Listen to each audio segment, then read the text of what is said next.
నమస్తే welcome to V3 news లక్ష్యం సమాజహితం నేను ఆకాంక్ష బులెటిన్ల ముందుగా హెడ్లైన్స్ చూద్దాం కన్నడ పాలిటిక్స్ లో రాజ్యసభ ఎన్నికల కౌంట్ డౌన్ ప్రారంభం జనతా దళ్ సెక్యులర్ పార్టీ అధినేత దేవేగౌడ్ నామినేషన్ దాఖలు ప్రకాశం జిల్లాలో ఏపీ ప్రభుత్వ ఏడాది పాలన వేడుకలు ప్రభుత్వం అన్ని వర్గాల సంక్షేమానికి కృషి చేసిందన్న మంత్రి బాలినేని కడపలో ప్రజా సంఘాల ఐక్యవేదిక ఆధ్వర్యంలో నిరసన వరవరరావు ప్రొఫెసర్ సాయిబాబాను వెంటనే విడుదల చేయాలని డిమాండ్ తిరుపతిలో మాజీ ఎమ్మెల్యే సుగుణమ్మ మీడియా సమావేశం వైసీపీ ప్రభుత్వం పాలన ప్రజాస్వామ్యానికి వ్యతిరేకమని వ్యాఖ్య హైదరాబాద్లో బ్రాండెడ్ కంపెనీల పేరిట నకిలీ విత్తనాలు తయారీ 50 లక్షల విలువ గల నకిలీ పత్తి విత్తనాలు స్వాధీనం నిందితుడు అరెస్ట్ ఎల్బీ నగర్లో మోదీ ఏడాది పాలనపై బీజేపీ నాయకుల సమావేశం కేంద్ర ప్రభుత్వం పథకాలపై కరపత్రాలు పంపిణీ చేస్తామన్న నేతలు అక్రమార్కుల కబ్జాలపై అధికారులు ఉక్కుపాదం శంషాబాద్లో ఫిరంగి నాలాపై నిర్మించిన ప్రహరీ గోడను కూల్చివేత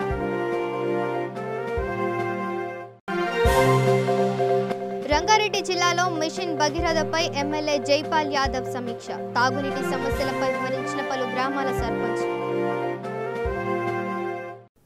ఇక డీటెయిల్స్ చూస్తే కర్ణాటకలో రాజ్యసభ ఎన్నికల్లో నామినేషన్ ప్రక్రియ ప్రారంభమైంది 4 రాజ్యసభ స్థానాలకు గాను అభ్యర్థులు తమ నామినేషన్ పత్రాలను దాఖలు చేశారు జనతా దళ్ సెక్యులర్ పార్టీ అధినేత దేవేగౌడ్ నామినేషన్ దాఖలు చేశారు ఆయన పెద్ద కుమారుడు రేవన్న చిన్న కుమారుడు కుమారస్వామితో కలిసి తమ నామినేషన్ పత్రాలను రిటర్నింగ్ అధికారిని కర్ణాటక అసెంబ్లీ సెక్రటరీ విశాలాక్షికి సమర్పించారు ఈ నెల 19న జరిగే రాజ్యసభ ఎన్నికల్లో 4 స్థానాలకు ఎన్నికలు జరగనున్నాయి బీజేపీ 2 అభ్యర్థులను బరిలోకి దించగా కాంగ్రెస్ తరపున మల్లికార్జున ఖార్గే జేడీఎస్ తరపున దేవేగౌడ్ నామినేషన్ దాఖలు చేశారు కాంగ్రెస్ పార్టీ అధినేత్రి సోనియా గాంధీతో పాటు ఇతర ప్రముఖ నేతలు కోరిన మేరకు తాము రాజ్యసభ ఎన్నికలు బరిలో నిలిచాయని దేవేగౌడ్ ఇప్పటికే స్పష్టం చేశారు కాంగ్రెస్ బీజేపీల మద్దతు కూడగట్టిన దేవేగౌడ్ ఏకగ్రీవంగా ఎన్నికయ్యే అవకాశం ఉంది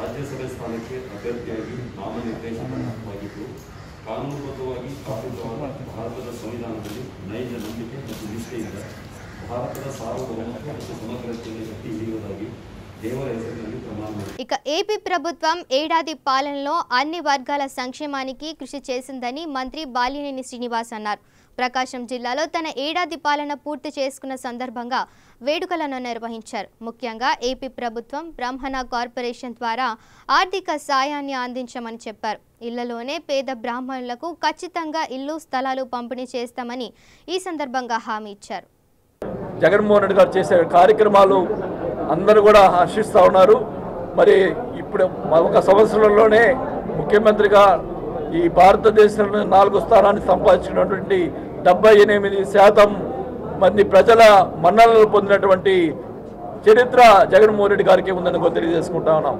నేను ఒకప్పుడు రాజశేఖర్ గారు ఎంతో బాగా చేస్తున్నాం అనుకున్నాం మరి రాజశేఖర్ గారిని మించి ఆయన తనయుడు ఆయన రాజశేఖర్ గారు ఒక అడుగు ముందుకు వేస్తే జగన్మోహన్ రెడ్డి గారు 2 అడుగులు ముందుకు వేసి ఈ రాష్ట్ర పేద ప్రజల కోసం సంక్షేమ పథకాల కోసం ఎన్నో కార్యక్రమాలు ఎన్నో ఇబ్బందులు పడి కూడా చెప్పిన మాట ప్రకారం మరి ఏ ముఖ్యమంత్రి కూడా 3 సంవత్సరాలు క్యాలెండర్లు ఇచ్చినటువంటి క్యాలెండర్ పలానా డేట్లో మేము ఆ సంక్షేమ పథకాలు ఇస్తామని చెప్పి ఇచ్చిన దాఖలాలు ఎక్కడా లేవు. కానీ ఈ ముఖ్యమంత్రి గారు మరి డేట్ల ప్రకారం ఆయన చెప్పిన మాట ప్రకారం చేస్తున్నటువంటి వ్యక్తి జగన్మోహన్ రెడ్డి గారిని కూడా తెలియజేసుకుంటా ఉన్నాం. గతంలో ఈ డబ్బంతా మరి చంద్రబాబు నాయుడు గారు సంక్షేమ పథకాలు ఎందుకు అమలు చేయలేదని ఒక్కసారి ఆలోచించాల్సిన అవసరం కూడా తెలియజేసుకుంటా ఉన్నాం. గతంలో చంద్రబాబు నాయుడు గారు నీరు చెట్టు కార్యక్రమం పెట్టి కేవలం తెలుగుదేశం పార్టీ కార్యకర్తలు సంపాదించినట్టు చేశారు తప్ప ప్రజల సంక్షేమం పట్టించుకున్న దాఖలాలు లేవని కూడా తెలియజేసుకుంటా ఉన్నా. ఇక వరవరరావు ప్రొఫెసర్ సాయిబాబాను వెంటనే విడుదల చేయాలంటూ కడప కలెక్టరేట్ ఎదుట ప్రజా సంఘాల ఐక్యవేదిక ఆధ్వర్యంలో నిరసన చేపట్టారు. ప్రధాని మోదీ హత్యకు కుట్ర పన్నారంటూ అరెస్టు చేసిన ప్రొఫెసర్ సాయిబాబా వరవరరావును తక్షణం విడుదల చేయాలని, ఆరోగ్యం క్షీణిస్తున్న జైల్లోనే ఉంచడం బాధాకరమని అన్నారు. బెయిల్ ఇవ్వకుండా కేసు ట్రయల్స్ నడపకుండా వేధింపులకు పాల్పడుతున్నారని ఆరోపించారు. కోర్టులు ఆర్ఎస్ఎస్ విహెచ్విపిల ఆధ్వర్యంలో నడుస్తున్నాయని, అందువల్లే మేధావులకు ఇలాంటి పరిస్థితి ఎదురైందని ఆవేదన వ్యక్తం చేశారు.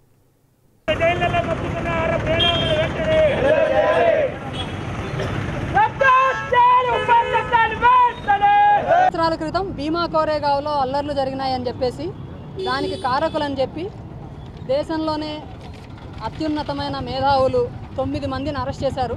జూన్ నుంచి మొదలయ్యాయి అరెస్టులు. జూన్ 6 నుంచి దాదాపుగా ఆగస్టు 28 దాకా అరెస్టులు నడిచాయి. 2 సంవత్సరాలు అయింది, కేసు కదలలేదు. ప్రపంచవ్యాప్తంగా సంచలనం సృష్టించిన కేసు ఇది. ఎందుకంటే మీడియా కూడా ఆ రోజు పెద్ద ఎత్తున ప్రచారం చేసింది. ఈ మేధావులు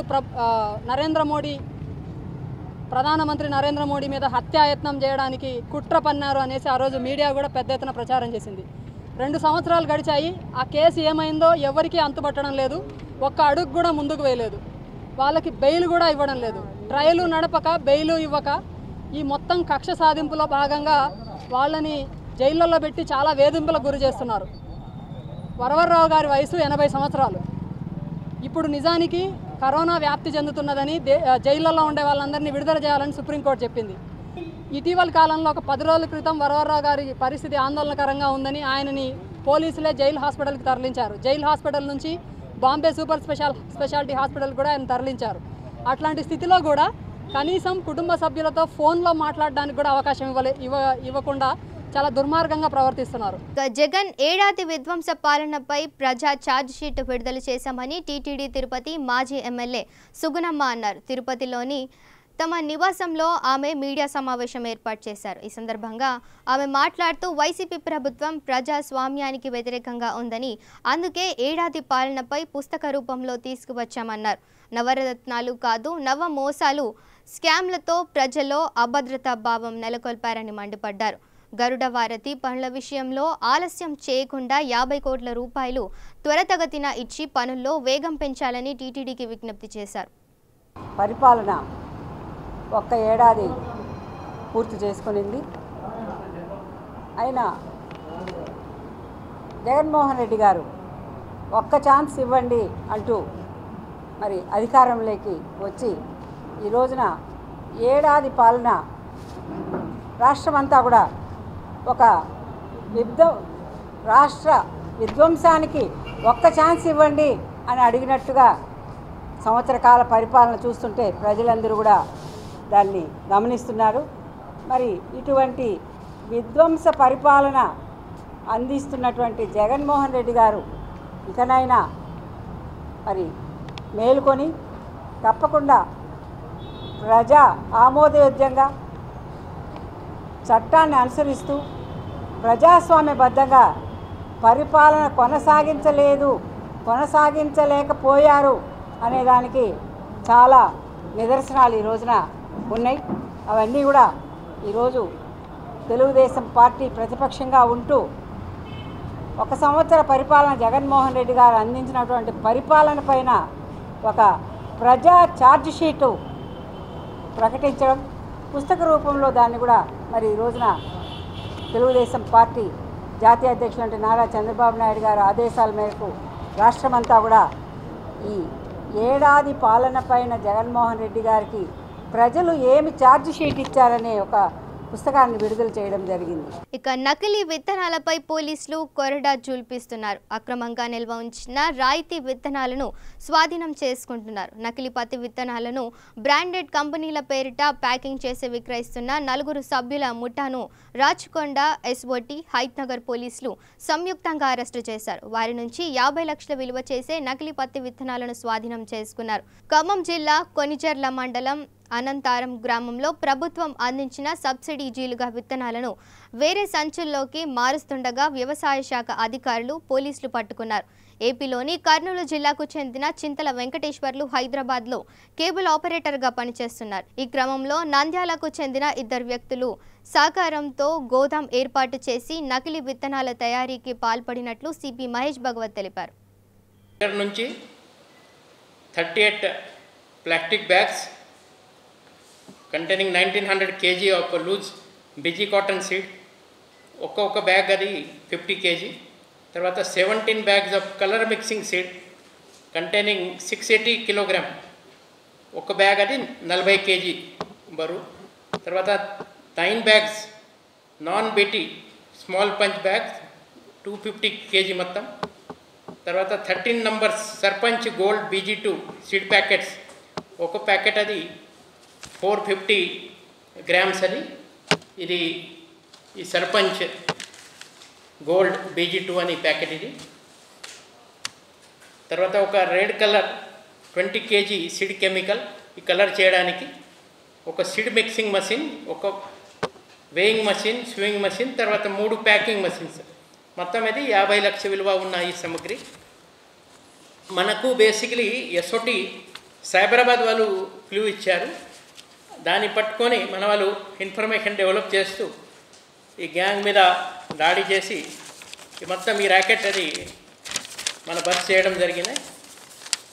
మన కమిషనరేట్ నుంచి నోడల్ ఆఫీసర్గా ఎస్ఓటి ఎల్బీ నగర్ ఇన్స్పెక్టర్ రవికుమార్ని ఎంపిక చేయడం జరిగింది.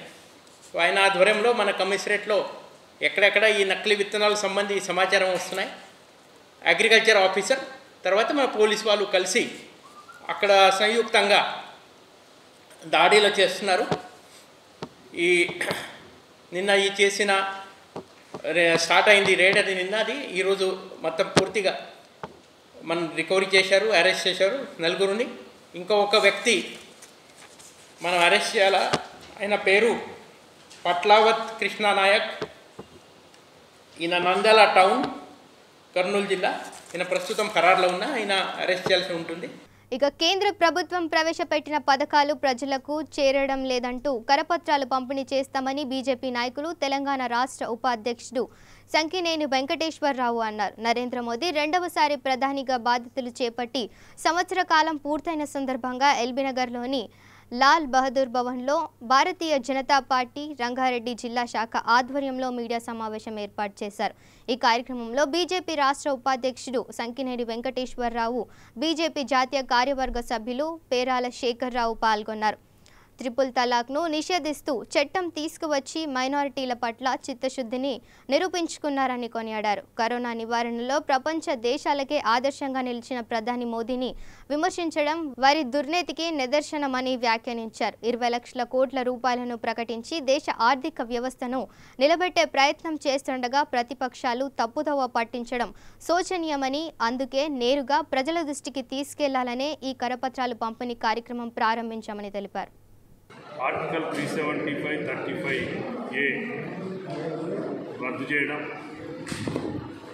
రామజన్మభూమి సుప్రీంకోర్టులో రామజన్మభూమి అనుకూలంగా వచ్చిన విషయంలో నరేంద్ర మోడీ గారు కానీ భారతీయ జనతా పార్టీ అక్కడ రామ మందిర నిర్మాణ విషయంలో తీసుకున్న నిర్ణయం కానీ, సిఏఏ పౌరసత్వం విషయంలో దేశ ప్రజలు హర్షించే విధంగా, అదే కాకుండా నీటి సమస్యలు ఈ దేశంలో ఉంటే ట్రిబ్యునల్ ఏర్పాటు చేసి నిర్ణీత కాలంలో జటిలమైన నీటి సమస్యలు, రాష్ట్రాల మధ్య ఉన్న సమస్యల పరిష్కారం కోసం కేంద్ర ప్రభుత్వం చట్టం తీసుకురావడం, ఈరోజు ప్రపంచ దేశాలనే వణికిస్తున్న కోవిడ్-19 విషయంలో కూడా ఏదైతే 3 మాసాల్లో ఈ కోవిడ్-19 వలన లాక్డౌన్ వలన ఏ వర్గాలైతే ఇబ్బంది పడుతున్నారో వాళ్ళందరి కోసం 1,71,000 కోట్ల రూపాయలు మరి ఆ వర్గాలకు లాక్డౌన్ సమయంలో పనిచేయలేక ఆర్థికపరమైన ఇబ్బందులు లేకుండా ప్రజా జీవనం కొనసాగడానికి 1,71,000 కోట్ల రూపాయలు ప్రకటించడం జరిగింది. ప్యాకేజీని 3 మాసాల వల్ల ఏదైతే స్మాల్ స్కేల్ ఇండస్ట్రీస్ కానీ మరి గ్రామాల్లో చిరు వ్యాపారస్తులు కానీ ఏ వర్గాలైతే ఇబ్బంది పడ్డారో వాళ్ళ వ్యాపారాలు మళ్ళీ యథాతథంగా కొనసాగడానికి 20 లక్షల కోట్ల రూపాయలు కేంద్ర ప్రభుత్వం రెండో ప్యాకేజీని కూడా ప్రకటించడం జరిగింది. ఇక అక్రమార్కుల కబ్జాలపై అధికారులు ఉక్కుపాదం మోపారు. శంషాబాద్లోని ఫిరంగి నాలాపై నిబంధనలకు విరుద్ధంగా కొందరు అక్రమార్కులు ప్రహారీ గోడను నిర్మించారు. స్థానికుల ద్వారా సమాచారం అందుకున్న irrigation DE Jagadish, revenue, municipal అధికారుల సహకారంతో రంగారెడ్డి జిల్లా కలెక్టర్ ఆమోయ్రావు ఆదేశాలతో ఫిరంగి నాలపై కబ్జాకు గురైన స్థలాన్ని సమీక్షించి ప్రహారీ గోడ నిర్మాణాన్ని కూల్చేశారు. అనంతరం ఇరిగేషన్ డిఈ జగదీష్ మాట్లాడుతూ ఎంతటి వారైనా సరే అక్రమాలకు పాల్పడితే కఠిన చర్యలు తప్పవని, అవినీతికి పాల్పడిన వారిపై చట్టపరమైన చర్యలు తీసుకుంటామని హెచ్చరించారు.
రంగారెడ్డి జిల్లా ఆమన్గల్, మాడ్గుల, తోలకొండపల్లి, కడ్తాల్ మండలాల మిషన్ భగీరథ వాటర్ సరఫరాపై సమీక్షా సమావేశం నిర్వహించారు. ఈ కార్యక్రమంలో ఎమ్మెల్యే జైపాల్ యాదవ్, ఆయా గ్రామాల సర్పంచ్లు, జెడ్పీటీసీలు, అధికారులు పాల్గొన్నారు. ఈ సందర్భంగా వారు తమ గ్రామాలలో నెలకొన్న సిటీ సమస్యలపై ఎమ్మెల్యేకు వివరించారు. మిషన్ భగీరథ పనులు సత్వరమే పూర్తి చేసి నీరు అందించాలని కోరారు. ఈ కార్యక్రమంలో EE Padmalatha, SC Anjaneyulu, DE Sandeep, senior engineer Sampath తదితరులు పాల్గొన్నారు.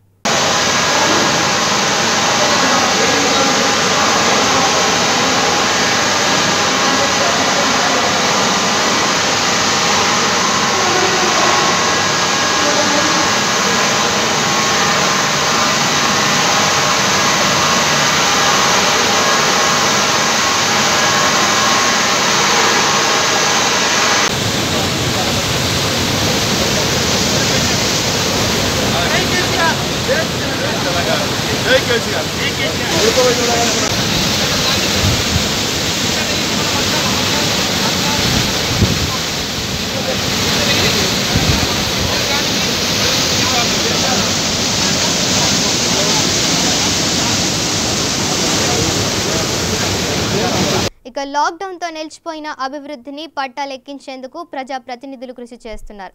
కార్మికులు, ఉపాధి, కాంట్రాక్టు పనులపై కడప జిల్లా మైత్కూరు ఎమ్మెల్యే, మున్సిపల్ అధికారి, ఇతర శాఖల అధికారులతో సమావేశమై పలు అంశాలపై చర్చించారు. నిలిచిపోయిన పనులను వెంటనే పూర్తి చేయాలని సూచించారు. ముఖ్యంగా మైత్కూరు మున్సిపాలిటీలో ప్రతి ఇంటికి రక్షిత మంచినీటిని అందించే 56 కోట్ల ప్రాజెక్టు పనులను వేగవంతం చేయాలని కోరారు.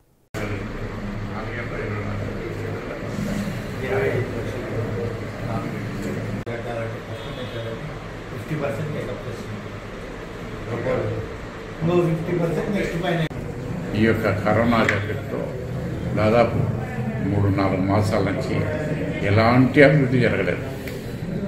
మరి వాటిని కూడా ఇప్పుడు ప్రోగ్రెస్లో పెట్టాలనే ఉద్దేశం మీద మరి మున్సిపాలిటీలో చాలా వరకు కొన్ని డ్రైన్స్ కానివ్వండి, సీసీ రోడ్స్ కానివ్వండి, అవన్నీ కూడా టెండర్స్ జరగడం జరిగింది.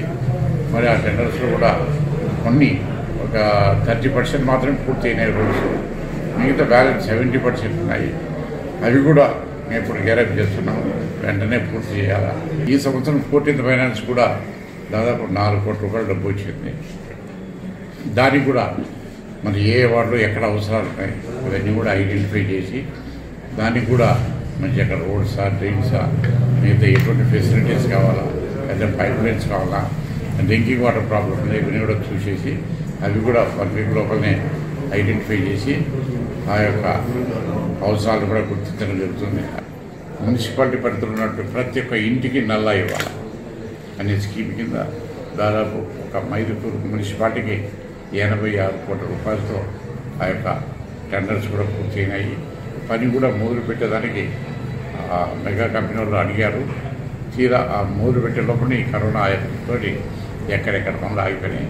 మరి తొందరలోనే అవి కూడా మొదలుపెట్టి ఖచ్చితంగా ప్యూరిఫైడ్ వాటర్, ఫిల్టర్ వాటర్ వచ్చేసి ప్రతి ఇంటికి రూరల్ ఏరియాతో 90 లీటర్స్, అర్బన్ ఏరియాలో 110 లీటర్లు ప్రతి ఒక్క మనిషికి పాపులేషన్ బట్టి దాన్ని బట్టి డిస్ట్రిబ్యూట్ చేయాలని చెప్పేసి నిర్ణయం తీసుకోవడం. ఇక మేడ్చల్ జిల్లా గట్కేసర్ మాధవరెడ్డి ఫ్లైఓవర్పై రోడ్డు ప్రమాదం సంభవించింది. బైక్ను ఓ ఆర్టీసీ బస్సు ఢీకొట్టింది. ఈ ఘటనలో హెచ్పీసీఎల్ ఉద్యోగి నితీష్ భరద్వాజ్ అక్కడికక్కడే మృతి చెందాడు. సమాచారం అందుకున్న పోలీసులు ఘటనా స్థలానికి చేరుకొని మృతదేహాన్ని పోస్టుమార్టం నిమిత్తం ఆసుపత్రికి తరలించారు. ఇక వికారాబాద్ జిల్లా పరిగిలోని అమరవీరుల చౌరస్తాలో పరిగి ప్రెస్ క్లబ్ ఆధ్వర్యంలో కరోనాతో మరణించిన రిపోర్టర్ మనోజ్ కుమార్కు నివాళులర్పించారు.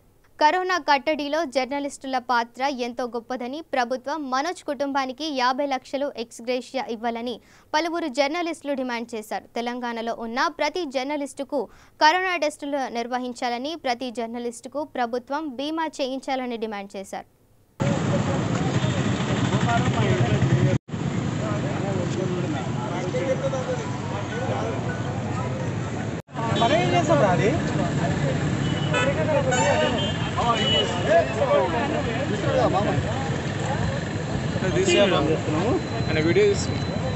మన మిత్రుడైనటువంటి మనోజ్ కుమార్ ఈరోజు మనం మన మధ్య లేకపోవడం చాలా బాధాకరం, విచారకరం.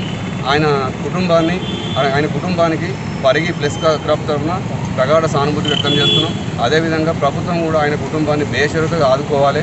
ఆయన కుటుంబాన్ని ఆదుకోవడంతో పాటు ఎక్స్గ్రేషియా ప్రకటించాలి. 50 లక్షలు ఎక్స్గ్రేషియా ప్రకటించడంతో పాటు ప్రతి జర్నలిస్టుకు, తెలంగాణ రాష్ట్రంలో ఉన్న ప్రతి జర్నలిస్టుకు కూడా ప్రభుత్వమే డబ్బులు చెల్లించి బీమా చేయించాలి. మినిమం 50 లక్షలకు తగ్గకుండా బీమా సౌకర్యం కల్పించాలి ప్రతి జర్నలిస్టుకు. ఎందుకంటే నిత్యం కూడా అందరి జనాల మధ్యలో ఉంటూ తన వార్తల సేకరణ కోసం కరోనాతో కూడా పోరాటం చేస్తున్నారు. మిగతా ఎవరైతే ఆరోగ్య సిబ్బంది, పోలీసులు ప్లస్ పారిశుద్ధ్య సిబ్బంది వీళ్ళందరూ ఎట్లాగైతే కరోనా పైన యుద్ధం చేస్తున్నారో అదేవిధంగా కరోనా కేసులకు దగ్గరగా, వ్యాధికి దగ్గరగా ఉన్నటువంటి జర్నలిస్టులు కూడా తన వృత్తి నిర్వహణలో భాగంగా యుద్ధం చేస్తున్నారు. కాబట్టి ప్రభుత్వం ప్రతి రాష్ట్రంలో ఉన్న ప్రతి జర్నలిస్టు కూడా కరోనా పరీక్షలు చేయించాలి బేషరతుగా. అదేవిధంగా మాస్కులు, కిట్లు, శానిటైజర్స్ ప్రభుత్వమే పంపిణీ చేయాలి.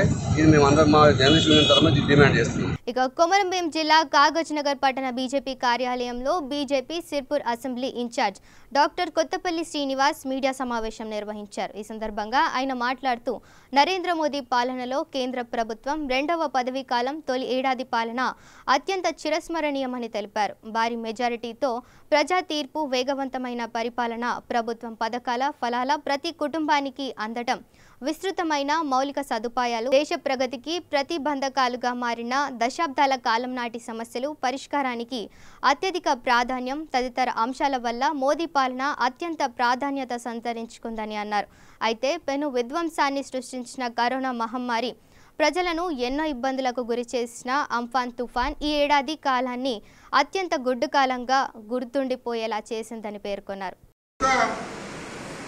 సైంటిస్టులు కానీ ఈరోజు మన భారతదేశంలో 30 దేశాలకు ఏదైతే హైడ్రాక్సీ క్లోరోక్విన్ కానీ తర్వాత ఇంకా ఇతర కోవిడ్ సంబంధించిన మందులు ఎగుమతి చేసే పొజిషన్కు మన దేశం ఉన్నదంటే మన భారత ప్రభుత్వం మన నరేంద్ర మోడీ గారి నాయకత్వం ఇది చాలా ముఖ్యమైనటువంటి చొరవ తీసుకున్నదని తెలియజేసుకుంటూ ముఖ్యంగా మన కేంద్ర ఆరోగ్య శాఖ మంత్రి గారు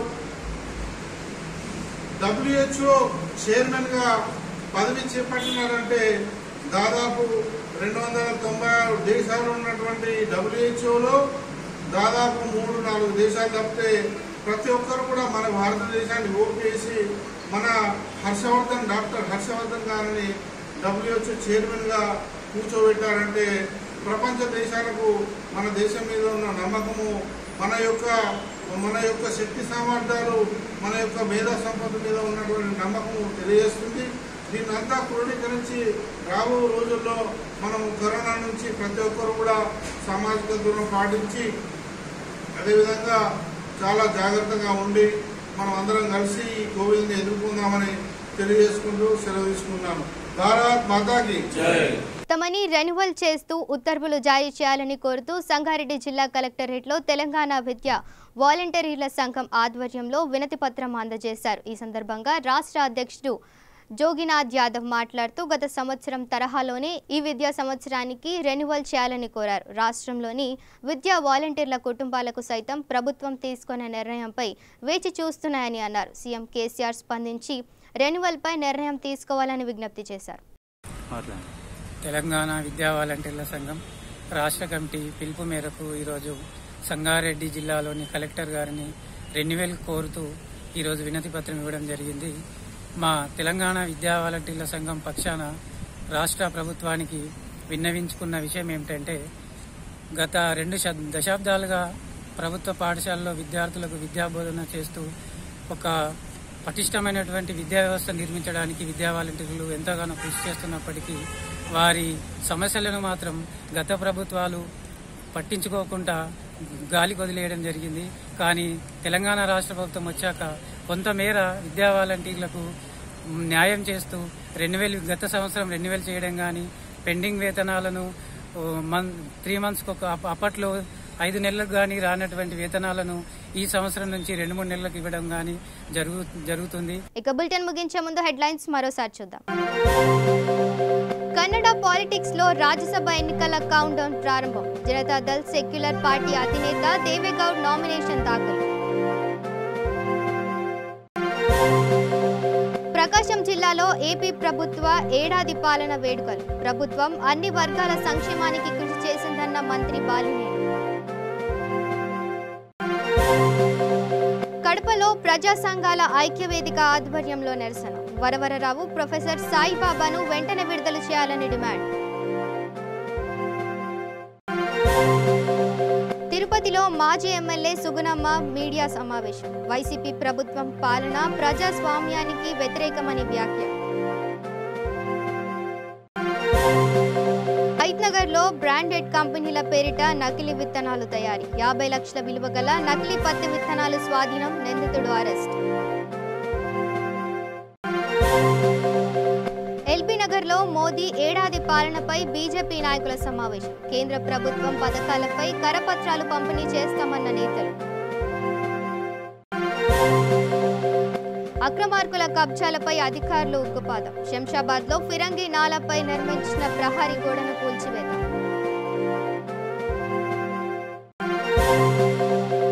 రంగారెడ్డి జిల్లాలో మిషన్ భగీరథపై ఎమ్మెల్యే జైపాల్ యాదవ్ సమీక్ష. తాగునీటి సమస్యలపై వివరించిన పలు గ్రామాల సర్పంచ్.